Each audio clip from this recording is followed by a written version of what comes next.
вайфай ё интернети бесимро ройгон дар чанд рӯзи ахир шумори меҳмононро дар бархе аз боғҳои Душанбе зиёд кардааст. Сокинон акнун ҳангоми гаштугузор ё истироҳат дар боғи Садриддин Айнӣ аз интернети ройгон истифода мебаранд. Аҷате ки дӯстонамон дар Россия ё хашдавор дар Россия мо метонем ки аллакай кунем. Вале нархи гарон буд мо наметонистем, вози вайфай бепул ҳаст, мо метонем истифода барем. ширкати мухобиротии Мегафон дар доираи лоиҳаи шаҳри ҳушманд 5 боғи калони Душанберо бо вайфай ё интернети бесим пайваст мекунад. Видим, что наш обычный день не обходится без интернета. тавре мебинем як рӯзи оддии мо дигар бе интернет намегузарад. Бинобар ин мо дар ин самт бештар кор мекунем. чаро мо аз боғҳо шурӯъ кардем?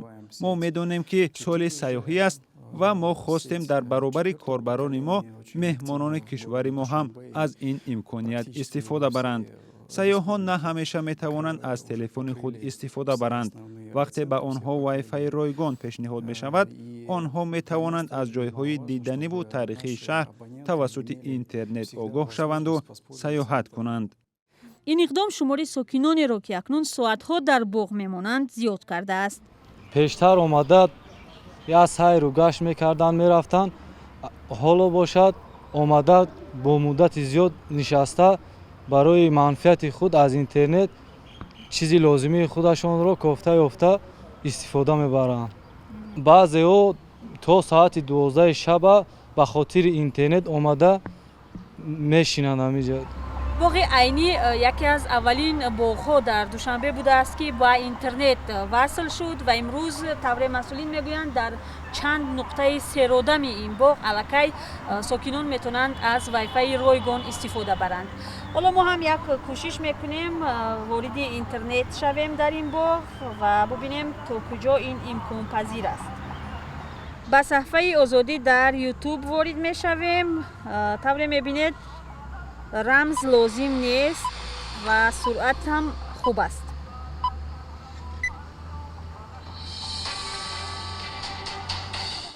то имрӯз 2 боғи калони шаҳр ба интернет васл шудааст ва насби вайфай дар боғи рӯдакӣ воқеъ дар маркази шаҳр ҳам идома дорад.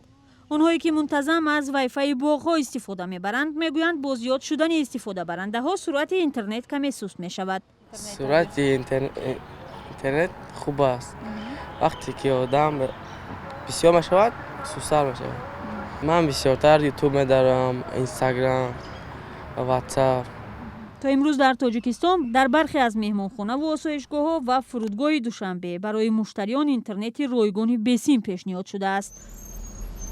қаблан даҳҳо нақлиёти ҷамъиятиро ҳам бо интернети ройгон таъмин карда буданд, вале ин зиёд давом накард ва ҳоло интернети бесим дар нақлиёти мусофирбар дигар фаъол нест. нархи интернет дар тоҷикистон дар қиёс бо аксар кишварҳои дигари осиёи марказӣ гарон аст. дар ҳамин ҳол соли пеш як пажӯҳиш ҳам муайян кард ки суръати интернети мобилӣ дар тоҷикистон ба маротиб сустар аз кишварҳои ҳамсоя аст. тоҷикистон аз сӯи созмонҳои ҷаҳонӣ ва ҳам фаъолони ҳуқуқ барои масдуд кардани бархе аз сомонаҳо борҳо танқид шудааст. яке аз мавзӯъҳои пурбаҳстарин ва ҷанҷолии имсол ҳам дар тоҷикистон қарори гарон шудани нархи интернет буд ки дар рӯзи иҷро шуданаш аз сӯи президент лағв гардид.